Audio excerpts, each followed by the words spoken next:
যে ব্যক্তি সকাল বেলা তিনবার তেলাওয়াত করবে আউযু বিল্লাহিস সামিউল আলিম মিনাশ শাইতানির রাজিম, এরপরে সূরা হাশরের শেষ তিনটি আয়াত তেলাওয়াত করবে, রব্বুল আলামিন ওই ব্যক্তির জন্য ৭০,০০০ ফেরেশতা নিয়োগ দিবেন যারা সারা দিন ওই লোকের জন্য মাগফিরাতের দোয়া করবে।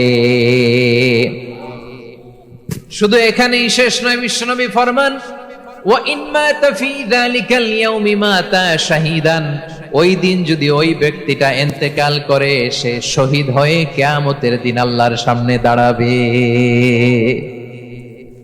সকালবেলা যদি পড়েন তিনবার আউযু বিল্লাহিস সামিউল আলিম মিনাশ শাইতানির রাজিম তিনবার পড়ে সূরা হাশরের শেষ তিন আয়াত যদি তেলাওয়াত করেন, তাহলে আপনার জন্য আল্লাহ তাআলা ৭০,০০০ ফেরেশতা নিয়োগ করবে।